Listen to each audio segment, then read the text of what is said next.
ආයුබෝවන්. ඔන්න යාළුවනේ, අද මං ඔයාලව කරගෙන යන්නේ වගාවක් පෙන්වන්න. මෙන්න බලන්නකෝ, තල වගාවක් නේද?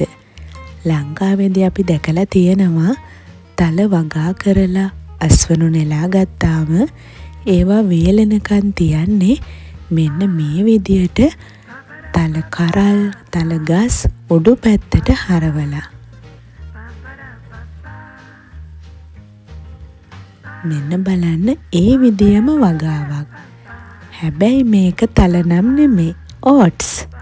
ඉතින් ඔන්න මං ඔයාලව අද කරගෙන යනවා ඕට්ස් හේනක් බලන්න. මේ තියෙන්නේ නිව්සීලන්ත වල හෙක්ටයාර ලොකු ප්‍රමාණයක වගා කරපු ඕට්ස් වගාවක්. මේක ටිකක් කොළ පාටට තමයි තියෙන්නේ. තව ටික කාලයක් යනකොට මේක දුඹුරු පාට වෙනවා. ඒ කියන්නේ මේක මං වීඩියෝ කරන්නේ පෙබරවාරි මාසේ වගේ, මේක මාර්තු මාසේ වගේ වෙද්දී හොඳට වේලිලා දුඹුරු පාටක් ගන්නවා. මේ කාලේ නවසීලන්තයට ගත වෙන්නේ සමයක ගිම්හාන කාලය. ඔන්න මං ඔයාලට ඕට්ස් කරල් ලං කරලා පෙන්නනවා. ඔයාලට අනිවාර්යයෙන්ම තිරිඟු කරල් මතක් වෙනවා ඇති. මේක මේ කළු පාටට පේන්නේ කළු පාට ඕට්ස්. ඔන්න ඉතින් මාර්තු මාසේ අග වගේ වෙද්දී මේවා හොඳට වේලිලා කපන්න සුදුසුයි. මේ තියෙන්නේ ඒ වගේ කපපු ඕට්ස් වගාවක්. ට්‍රැක්ටර් වලට බ්ලේඩ් හයි කරපු මැෂින් එකකින් තමයි මේවා කපන්නේ. ඒ වගේ මැෂින්ස් මං මගේ channel එකේ කලින් වීඩියෝ වල පෙන්නලා තියෙනවා.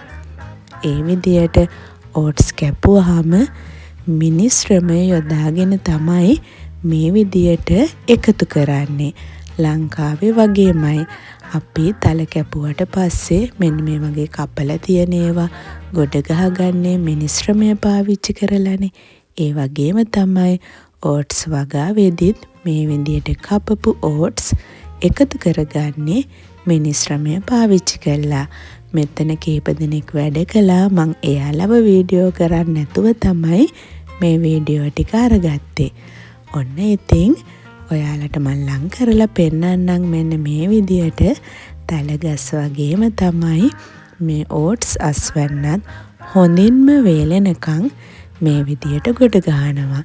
ඔයාලා දන්නවද මේ වයින් මොකද්ද කරන්න කියලා? මේ වයින් හේ හදනවා. ඒ කියන්නේ ශීත කාලයේ සතුන්ට තනකොළ ආහාර අඩු වෙන නිසා ඕට්ස් වලින් එයාලට කන්න පුළුවන් ආහාර හදලා ගබඩා කරනවා.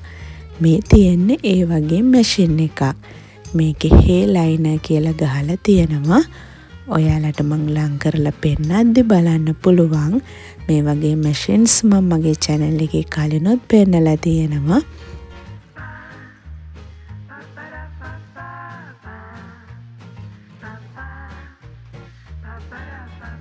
මේකේ මෙන්න මේ ඔයාලට මම පෙන්නන්නම්. මෙන්න මේ උඩ කොටසෙන් මේ ඕට්ස් සම්පූර්ණ අස්වැන්න ඇතුල් කරාට පස්සේ ඒවා ඍජු කෝණාශ්‍රාකාරයට මෙන්න මේ විදියට සකස් වෙලා කැබලි එක් පැත්තකින් මෙන්න මේ විදියට ගන්න පුළුවන්.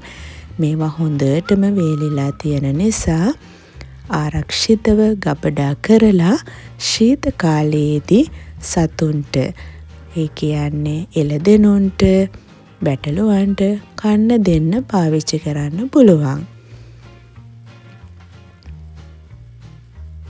ඔන්න මම නැවතත් ඔයාලට මේක ලං කරලා පෙන්නනවා. මේ කොනේම තියෙන්නේ ඒ වගේ ඕට්ස් වලින් සකස් වෙච්ච හේ එකක්. ඉතින් ඔන්න ඔහොම තමයි අපි ඕට්ස් වගාව ගැන බලාගත්තේ.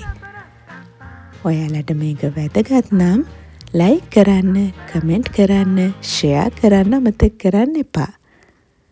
අදත් වීඩියෝ එක බැලුවට ඔයාලට බොහොමත්ම ස්තුතියි.